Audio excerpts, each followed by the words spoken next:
Assalamualaikum warahmatullahi wabarakatuh.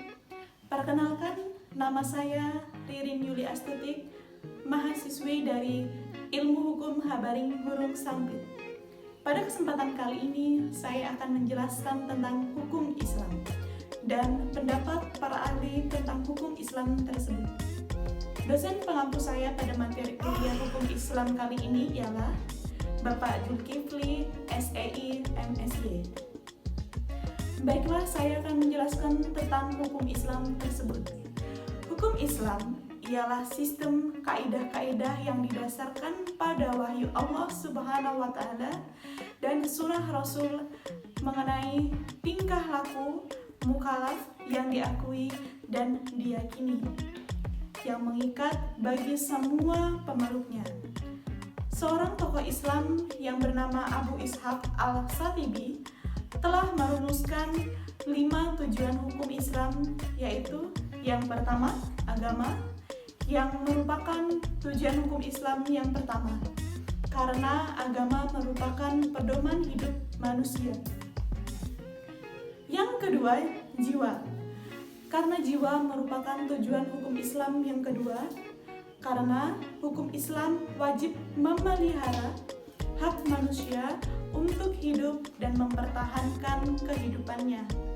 Yang ketiga, akal, merupakan hal yang sangat penting dalam hukum Islam karena dengan mempergunakan akal, manusia akan dapat berpikir tentang Allah, alam semesta, dan dirinya sendiri. Yang keempat, keturunan, yaitu bertujuan agar kemurnian darah dapat dijaga dan kelanjutan umat manusia dapat diteruskan.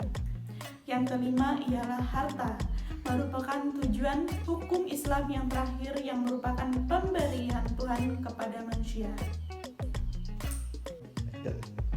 agar manusia dapat mempertahankan hidup dan melangsungkan kehidupannya. Ijtihad merupakan salah satu sumber hukum Islam yang ketiga setelah Al-Quran dan hadis.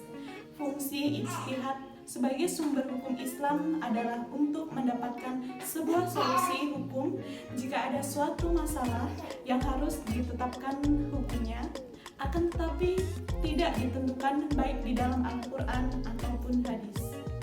Dalam hukum Islam, pengertian syariah ialah aturan-aturan yang telah ditetapkan oleh Allah Subhanahu wa Ta'ala agar dilaksanakan oleh manusia dalam hubungannya dengan Tuhannya.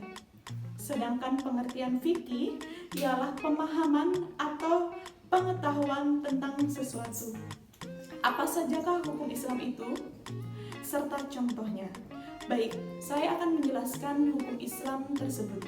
Ialah yang pertama, wajib.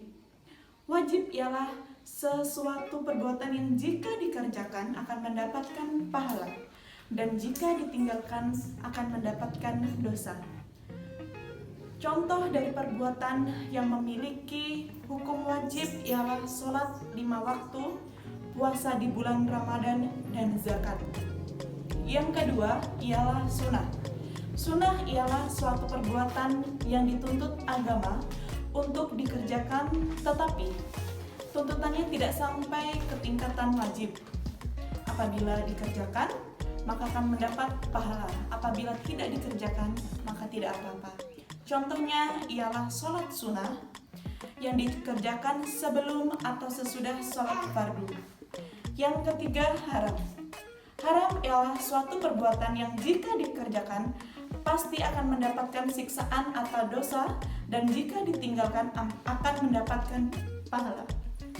Contohnya ialah membunuh, mabuk, judi, dan sebagainya. Yang terakhir ialah mubah. Mubah ialah suatu perbuatan yang diperbolehkan oleh agama antara mengerjakannya atau meninggalkannya. Contoh ialah makan, minum, bermain yang sehat, dan sebagainya. Demikian tadi penjelasan saya tentang hukum Islam. Semoga bermanfaat bagi kita semua. Wassalamualaikum warahmatullahi wabarakatuh.